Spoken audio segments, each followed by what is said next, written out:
I'm John, the CEO. Let's get you caught up.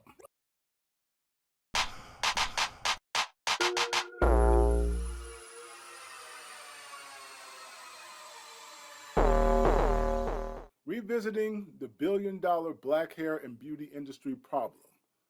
Over the years, we've written about the problem of why sisters don't have a much larger share of the black hair and beauty industry, which they themselves created over 120 years ago. We explained the government's deliberate involvement in this problem, which is why my mind is boggled as to why we still trust the government so much when they don't care about us. How do we go from the Madam C.J. Walkers of the world being multimillionaires in 1910 to Korean businessmen becoming multimillionaires while our net worth has remained stagnant and bordering on poverty? We have to ask honest, tough questions as we can't put all the blame on Korean businesses and the US government because no one pulled a gun and forced black women to keep buying from non-blacks. Yet, we must look deeper into the history of how the US government basically ran South Korea and created the very immigrant businesses that dominate the black female beauty consumer. From 1950 to 1953, the US, the Soviet Union, and China divided up Korea into North and South. America took over South Korea, which was made even more poor after 1953. South Korea was 100% dependent on aid from the US government, establishing its economy and setting up puppet officials and businesses. South Korea was poor with a corrupt government from 1953 till it started its US-backed export business model in 1961. Keep that number in mind. And when did Korean businesses start penetrating the US black hair and beauty industry? The first version of the US-controlled government failed in 1960 in South Korea, so the US set up another one that was more export-driven to rebuild the South Korean economy. And bingo, that's exactly when exports to the US, including the very same hair that Sistas started buying, took off. Here's an excerpt from the economic history of Korea. The military coup led by General Park Chung-hee overthrew the short-lived Second Republic in May 1961, making a shift to a strategy of stimulating growth through export promotion. Say it again, export promotion. Under this export policy, policymakers gave various types of favors, low-interest loans being the most important, to exporting firms according to their export performance. Did you guys get that? Export performance out of South Korea to America. Keep in mind that the US and Europe were engaged in overthrowing Asian, African, and Latin American governments regularly at this time, and this South Korean overthrow was part of that. Where did the money come from for these loans? AsianStudies.org shows the US provided the vast majority of the capital fueling South Korea's economy. Let that sink in. So while the US was still discriminating against blacks in the 1950s, decimating our economy, they were propping up the South Korean government, aiding them to export to our communities. Think about that and read it again. This isn't to cast aspersions on Korean businessmen culturally, but to highlight the two-faced nature of American hegemony here in our communities and internationally. It is no accident that immigrants have businesses in our communities, our neighborhoods, yet we can't get the same credit the US government gave to countries like South Korea.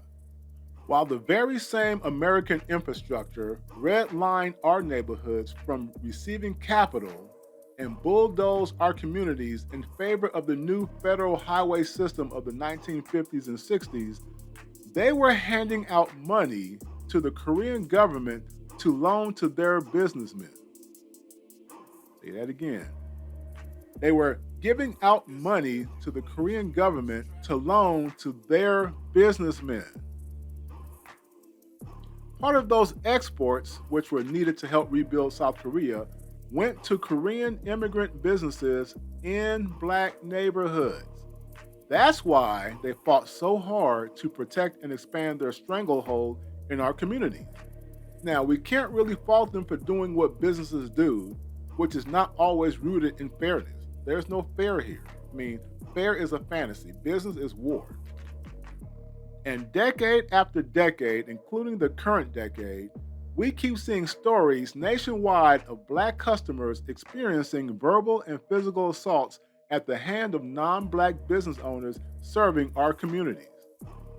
And we still can't get access to the deep supply chain business models that favor these non black businesses, most notably the tightly held Korean distribution channels supplying the black hair and beauty supply stores backed by big Korean banks.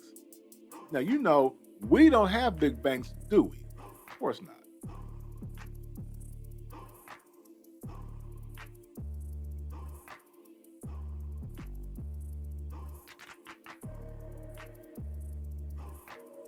The Black Owned Beauty Supply Association says there are now about 3,000 black owned beauty supply stores in the country. That's about 150 more than last year. Tamika Morris, owner of MissMelanin.com, says, quote, as I did research, I realized 99% of revenue that comes into these stores are by black women, Ms. Morris says. Quote, but then I realized the few number of stores that are owned by black women, unquote. Got that? Wisely, Ms. Morris offers an affiliate program on her website where you can earn a 5% commission by linking her products on your sites. This is another way to build a network of black entrepreneurs who team up to cater to black consumers on the demand side of the economic equation. Way back in 2009, Essence magazine said the following, quote, African American women spend $7.5 billion annually on beauty products, but shell out 80% more money on cosmetics and twice as much on skincare products than the general market. That's all people, according to the research. That difference comes as African American women sample many more products to find the ones that are most effective on their skin, unquote. Back in 2011, Patch.com summed up the rise and dominance of the Korean business model in black neighborhoods. Quote, for almost 50 years, the Korean American community has dominated the black beauty supply market by opening large stores, buying out smaller black-owned ones, and using the faces of black celebrities on their products and black employees in their stores to grow their businesses in the black community, unquote. Did you catch that? So they were buying out smaller black-owned businesses and using black faces on their products and hiring black employees even. So it sounds great, but the supply chain part of it, the most important part, the most lucrative part, was made elusive to us. So if you do the math on the years, 50 years before 2011 takes us to 1960, the same year America was re-engineering the South Korean government and economy. This is important for me to keep stressing because during the same period, we saw a COINTELPRO policy of disrupting black families and locking up or assassinating our most influential men. Is this a coincidence? I'll let you answer that. Now that I've presented to you a historical backdrop for the black business problem, let's consider the hair and beauty industry supply chain. The Korean business model has so far only given some of us a few crumbs off their table, despite what some may think. There are a number of sistas doing some localized small-scale distribution to networks of customer-facing brick-and-mortar stores as well as smaller online stores, but the deep wholesale and international distribution channels are largely off limits to us. Sisters have to remember that business can be like war, which is why businessmen like to quote Sun Tzu and others with military philosophies. The love of money is the root of all evil, and business loves money. So we have to treat business as war without compromising our ethics. Not always easy to balance, but business gets ugly when the quest for money is involved, so there is no time to whine about fairness. You have to seize what's yours. This is the shark eat shark world. Let's go back to Patch.com, that article, for an example of how tough it is to break into the deeper parts of the hair and beauty supply chain. An African business-minded brother was trying to bring an African continent connection to the Black American hair business model by supplying African hair and beauty products, but ran into a virtual Korean business mafia stranglehold on us. Quote, between manufacturing, distributing, and selling hair care products, Korean American entrepreneurs appear to control all major components of the beauty supply business, he said. He learned there were 4 central distributors, once again, 4 central distributors serving a large portion of the beauty supply stores in the country, all Korean owned. Aaron Rainin, who produced a documentary in 2006 on the beauty supply business, reported that these distributors only worked with other Koreans in order to dominate the market. Let me say that again. These distributors only worked with other Koreans in order to dominate the Black woman's hair care and beauty care market. Once again, women, this is war. Business is war. It's not pretty. It's not fair. We can't whine and complain to the government to help. This requires strategy and tactics like military generals. Continue the quote now. So Devin Robinson, owner of Atlanta's Beauty Supply Institute, said about 9,800 beauty supply businesses existed worldwide, but only a little more than 300 were Black owned.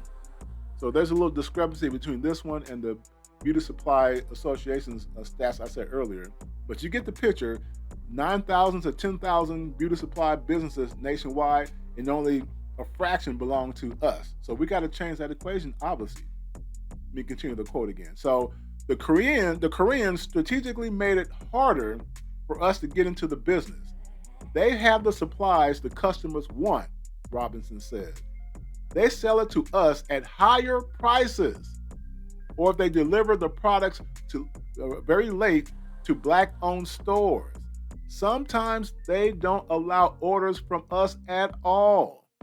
Did you guys catch that? Let me say it again.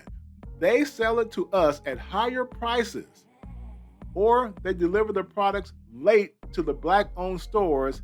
Sometimes they don't allow orders from us at all. Us being, those African African American distributors, basically, or customers as well. So, long story short, this is war. This business is war. It is not about fairness. It's not about complaining to the U.S. government to help out. This is war. They brought it to our shores, and hey, we got to defend ourselves economically and shore up our businesses, basically. Again, this article was written nearly 10 years ago, and here we are, still the same problems. This is not to cast aspersions on non-Black businesses, but to highlight the urgency to deep dive into a problematic government-sanctioned business model that continues to harm us economically today. No wonder our collective net worth has remained near zero since the 1960s. We have external economic forces at work against us, redlining our neighborhoods back then so that Black business people couldn't get the same credit and grants that others got. The reason non-black business immigrants have a stronghold in black communities is because our US government, that for some reason too many of us still trust too deeply, gave them a green light to set up shop in our neighborhoods. Before they went through the immigration process, these foreign immigrants, how else did these immigrant entrepreneurs know exactly where to go, right? They didn't set up shop in white neighborhoods, which have far more wealth. That would have made more sense, right? They were specifically sent to us to suck our communities dry. I mean, not intentionally on their part, but to suck our communities dry and keep us as a permanent underclass. This is done by a higher level enemy beyond the immigrant. It's not the immigrant's fault. It's beyond them. This is somebody with an invisible hand that's kept us here well before the immigrants came here. So let's not blame the immigrants. This is bigger than it's a bigger picture. Keep that in mind. In one of our posts years ago, I explained that part of the government's motivation in directing Asian businesses into our neighborhoods was a sense of misplaced guilt for the American wars against Korea, Vietnam, and other Asian countries in the 1950s, 60s, and 70s. To make amends for the massacres, the U.S. granted them citizenship, new Social Security numbers, and financial assistance to set up and build their American dreams at the expense of our dreams. And all we got during the same period was an American nightmare with no reparations. If America can rebuild Korea, Vietnam, and other foreign countries with a collective trillions of dollars, then doing the exact same thing to help us rebuild after what happened to us for centuries should have never been a question. Again, with all of the sudden focus on anti-Asian violence, I must stress this isn't a slam against Korean businesses, as they are just doing business and taking advantage of their opportunities after America, Europe, China, and Russia massacred civilians after destroying their country.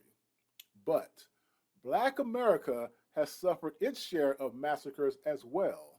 So we have to identify and address every threat to our economic well-being with a keen business eye.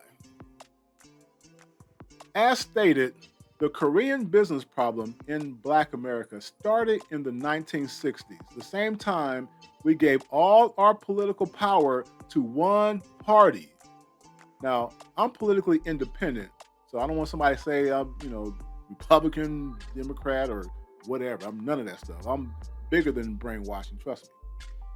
Had the Congressional Black Caucus in DC, which started in the 1970s, had they countered the rise of Asian political power during the same decade, Sistas would have most of the wealth in this industry by now. But the CBC, which is what they are, was only concerned about looking influential in politics without any substance. The NAACP was also largely silent as well. No television-loving, attention-seeking Black leaders lifted a finger to bring light on this touchy subject, probably because by the 1980s, the Asian business lobby was very strong in Washington, while Black businesses had no strong lobby. Even till this day, there's no strong lobby for us. So my hat's off to the Korean business lobby, as they have been doing a good job looking out for their economic interests by any means necessary. And now it's time for us to do the same. As my March 2021 article points out, sisters will have to make some temporary sacrifices to make their voices heard. This includes going natural, which is actually something most brothers desire anyway, by the way, despite what many women think.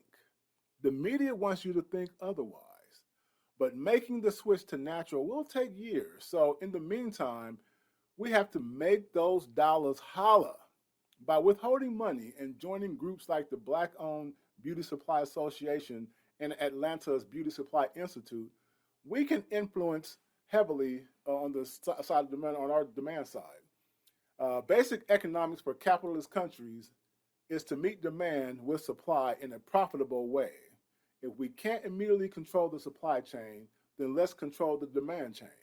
By controlling the lucrative demand of Sistas, we can negotiate concessions on the supply side, thereby opening up a path for creating black multimillionaires like Madam C.J. Walker 120 years ago. To stress this again, we have to more effectively control the demand chain, because without demand, supply is nothing. Since Sistas are the most dominant consumers in the demand side, aggregating those dollars will make supply chains buckle. No business model can survive if the black demand chain is tightly controlled by us. Networking through black affiliate programs like MissMelanin.com is one excellent approach. They will break at some point and compromise, but the compromise must include deep access into the hair supply chain that the Korean supply chain has a stranglehold over. Here is where Sistas need us brothers to help with tough negotiating tactics. In other words, despite all the anti-black male propaganda, Sistas need us and we need them. We need you. Together, we can nip this problem in the bud and rebuild our economy and families. Okay, I've said a lot now. Please check out the links below so we can start on this journey. Be sure to like, share, and subscribe, and follow us on affluentblacksofdallas.com. Until the next video, peace.